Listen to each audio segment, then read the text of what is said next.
now here in America, we have the National Enquirer and we have some other little tabloid magazines or gossip magazines.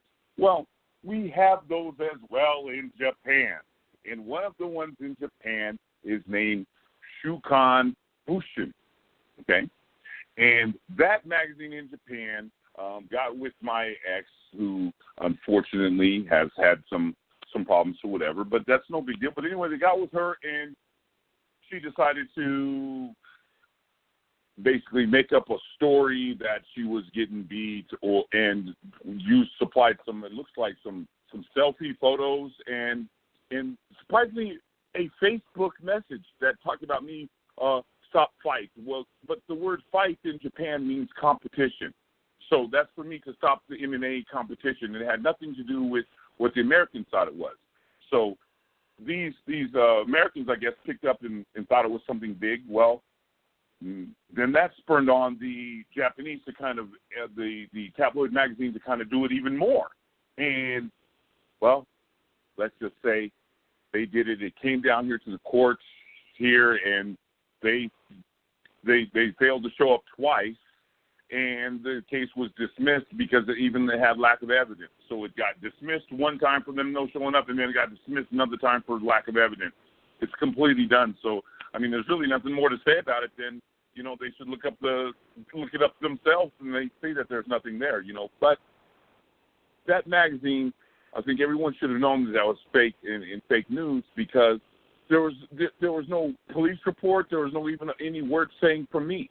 So, I mean, this was easy. So that's what it is, and that's what happens when you make stories up. Crazy that you think they can get away with it or trying to make some money off of it. It's yes. Kind of sad what happens to some of these people and why they do the certain things that they do. Oh, yeah, absolutely. It's truly remarkable. What I felt really even more sad about was, I mean, you can see what's called now journalism, where no one's investigating anything, and they're just churning up garbage. And you're the only one that's managed to even ask me, what is the other half of the story? But no one else bothered to even ask. So it's like they just churned up a lie and just kept it there. And you can go back through and look at all of those articles and stuff. You'll be laughing. You'll say, wow, no one's bothered to ask him. I mean, one of them says that they sent me some emails and I never returned them. Well, this is very easy. This is great. Now you guys can say, okay, Tokyo Reporter, let's see those emails.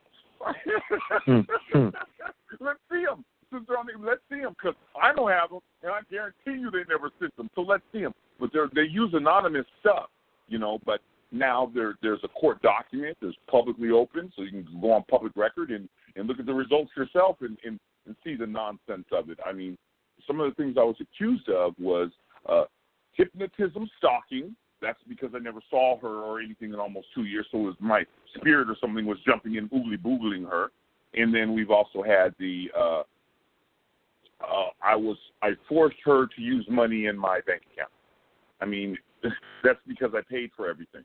I mean, it was just these things just get. But hey, if that's the domestic violence you guys are going with, I mean, go right on ahead and go with that. But that's far from what I would think is domestic violence is a very serious issue, and I think that they're just kind of making light of it and wanting to make money off of something that's kind of silly.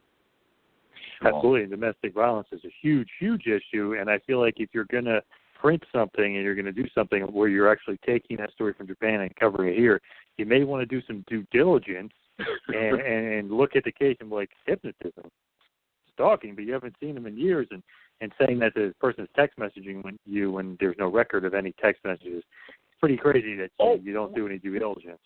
Yeah, well, what they did it was no necessarily the text messaging. It was the fact that the text message the Facebook message made no sense for what they were wanting to put it into. So I mean, but see again in Japan, no one thought that was anything more than a seedless, scandalous magazine doing wrong stuff. It just kind of got blown out of proportion. These little ones, these wannabe reporters or whatever here in the States, and it's wrong. So it should have really taking its seed, so to speak. It should have really.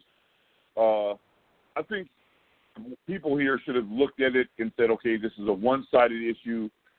Allegations, and we're using big words like this, and there's no even a police report. I mean, Facebook or Photoshop photos. I mean, this is crazy. So we've got to just, and now we just got to leave it alone, because in a court of law, it's finished, and there's nothing there. So now we just got to keep moving on there. But failing to show up in a court of law, and even though it's denied in the first place, I think it's pretty nasty, kind of to play little judicial games with stuff like that. I think that's pretty bad.